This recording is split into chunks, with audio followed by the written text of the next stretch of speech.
मुख्यमंत्री पुष्कर सिंह धामी की अध्यक्षता में सचिवालय में आज कैबिनेट की बैठक आयोजित की गई। मंत्रिमंडल की इस बैठक में प्रदेश में मौजूद मलिन बस्तियों को अस्थायी राहत दिए जाने को लेकर साल 2018 में जारी अध्यादेश के कार्यकाल को 3 साल के लिए एक बार फिर बढ़ाए जाने के प्रस्ताव पर कैबिनेट ने मोहर लगा दी है। इसके साथ ही मंत्रिमंडल ने निर्णय लिया है कि ग्राउंड वाटर और स्प्रिंग्स का पानी इस्तेमाल करने पर अब पैसा देना होगा। धामी मंत्रिमंडल की बैठक में कुल 30 प्रस्तावों पर मोहर लगी है। इसके अलावा धामी कैबिनेट ने और कौन कौन से बड़े फैसले लिए, आइए ग्राफिक्स के जरिए जानते हैं। पशुपालन विभाग के तहत पहाड़ की आर्थिक स्थिति को मजबूत बनाने के लिए योजना बनी।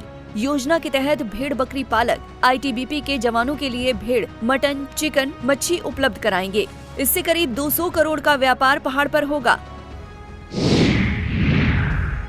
मानव वन्य जीव संघर्ष निधि के तहत आर्थिक सहायता और आयुष्मान योजना का लाभ साथ साथ मिलेगा। सिविल न्यायालय विकास नगर के परिसर में 358 वर्ग मीटर भूमि पर अधिवक्ताओं के चैम्बर बनाने के लिए पचुआदून बार एसोसिएशन को 1 रुपए की दर से अगले 30 सालों की लीज पर दी जाएगी।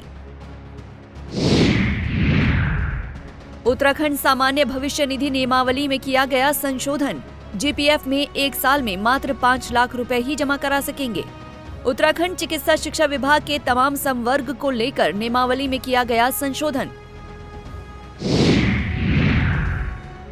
खाद्य संरक्षण एवं औषधि प्रशासन में एक उप औषधि नियंत्रक का पद सृजन करने को मंजूरी।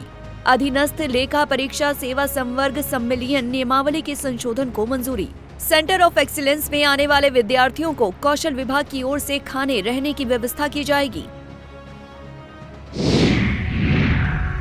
उच्च शिक्षा विभाग में पढ़ने वाले छात्र छात्राओं में से 5 मेधावी छात्र छात्राओं को यूनाइटेड किंगडम में पढ़ने की सुविधा दी जाएगी। यूके स्पाइस यानी Uttarakhand society for promotion of investment startup entrepreneurship में 17 पद सृजन करने को मिली मंजूरी। विद्युत नियामक आयोग की 2022-23 की वार्षिक रिपोर्ट विधानसभा पटल पर रखने को मंजूरी। वीरता चक्र प्राप्त सैनिकों और उनकी पत्नियों को रोडवेज बसों में निःशुल्क यात्रा करने की सुविधा। नागरिक उड्डयन विभाग के तहत हरिद्वार में हेलीपोर्ट बनाने के लिए जमीन देने के लिए सीएम धामी को किया गया अधिकृत। मुख्यमंत्री निःशुल्क गैस रिफिल योजना को अगले 3 साल के लिए बढ़ाया गया। शहरी विकास विभाग के तहत सेवा नियमावली में किया गया बदलाव। 2007 से पहले जो लोग छूटे हैं उन्हें मिलेगा पेंशन का लाभ। मलिन बस्तियों को लेकर सरकार ने लिया बड़ा फैसला। मलिन बस्तियों को सरकार ने दी राहत। अगले 3 साल के लिए अध्यादेश को मंजूरी। ये इसके अलावा जो दूसरा मत था ये एक मानव वन्यजीव संघर्ष राहत वितरण संशोधन नियमावली का आज माननीय मंत्रिमंडल द्वारा अनुमोदन दिया गया। इसमें ये व्यवस्था की गई कि जो आर्थिक सहायता जो मिलती है जो इसके तहत मिलेगी और जो आयुष्मान योजना के तहत भी जो लाभ मिलता है वो दोनों साथ साथ मिलेंगे। पहले तक ये स्थिति आती थी कि यदि आयुष्मान से मिल रहा है तो ये आर्थिक सहायता नहीं मिलती थी, लेकिन अब दोनों को पृथक पृथक कर दिया है। तो इस तरह के मानव वन्यजीव संघर्ष में जो होगा तो उसमें दोनों तरह की सहायता इसमें मिलेगी।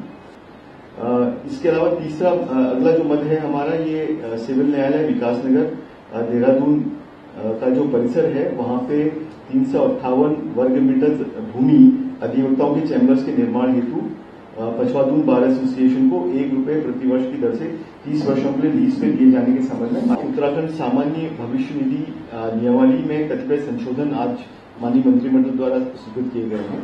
पहले तक की ये व्यवस्था थी, जीपीएफ में कोई कितना पैसा जमा कर सकता है उसकी लिमिट नहीं थी, लेकिन इनकम टैक्स के जो रूल्स हैं उनके आधार पर आज उसकी सीमा 5 लाख रुपए यानी कि 5 लाख रुपए तक ही लोग जीपीएफ में जमा कर पाएंगे। कौशल विकास विभाग के अंतर्गत जो सेंटर ऑफ एक्सीलेंस जो बनाए गए हैं इसमें जो प्रशिक्षार्थी आएंगे उनके भोजन और उनके रुकने की व्यवस्था कौशल विकास विभाग के द्वारा की जाएगी, ऐसा माननीय मंत्रिमंडल द्वारा निर्णय लिया।